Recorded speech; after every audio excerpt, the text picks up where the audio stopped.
So my name is Antwain Jackson, and I am the pastor of the Equation Church, and I also have a para-ministry organization, my namesake, Antwain Jackson Ministries. What I'm disrupting is church as usual. I believe people have this idea that church is a religious service within the four walls of a church building with a steeple and a Jesus on the window, where I believe that the church is called to be the hands and the feet of God in the world.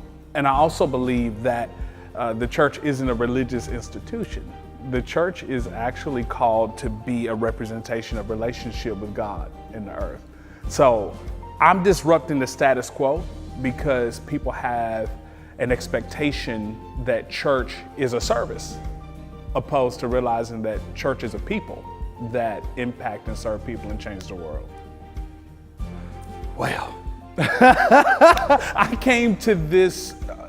really came to this understanding and revelation because I got frustrated with church experiences. I was at a place where I'm reading this book of what I guess God's expectations and heart is, but not necessarily seeing that in a church environment. I saw a lot of people that were hurt by church. I saw a lot of people that were rejected in a place that was supposed to show them love. And I felt that it was necessary to create a church for people that was tired of church as usual, that would accept people that would walk through the doors of the church, not judge them where they are, but also be a place of empowerment.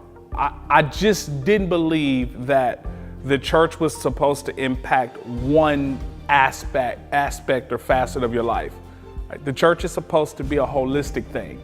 And so I wanted to disrupt the status quo by building a group of people that knew that they were accepted where they came. Well, I mean, I've had many of those. I've had several of those experiences that have caused, shifts in my life. One particularly was a breakdown of relationship that I had with my pastor. I had a breakdown of relationship because I did not want, as my philosophy was changing about church, I never wanted to be in conflict with the way that he led the church or his ideals concerning the church. And so we had a breakdown in relationship that caused and made me know that it was time to start something fresh. Had that with my heart of wanting people to feel accepted and relationship. I've had many breakdowns in relationships. I had a failed marriage that caused me to want guidance from the church and want practicality on how to handle what's next in my life. So I've had many experiences that have caused me to shift in my mentality, to want to build a place that people that have had failure, had bad relationships, had failures in life, fell flat on their face, where they can get right back up. One of the strategies that I've used is understanding my worth and identity. I think it's a concept that many don't talk about because we always go to behavior. We'll change your behavior, opposed to realizing that if you don't change the way you think about yourself, then you'll never change your behavior. And so one of the strategies that I've used is to be very meticulous with framing my mentality and my mindset by the books that I read, by the people that I surround myself with, by being intentional with being okay to be corrected, because I didn't want to stay in the same place that I was. I don't believe that the same level of mentality that got you to where you are is the same mentality that'll keep you going forward. So I knew that changing my mind was important. It was everything. Another strategy that I have used is understanding and being connected to mission. I understand that life is simple for me. It's love God, it's help people, and it's change the world. If I don't have that mission in my head, it won't cause me to go forward. So I am very mission driven every day. I'm on assignment. I want to impact the people that I'm around, and I'm intentional with my life.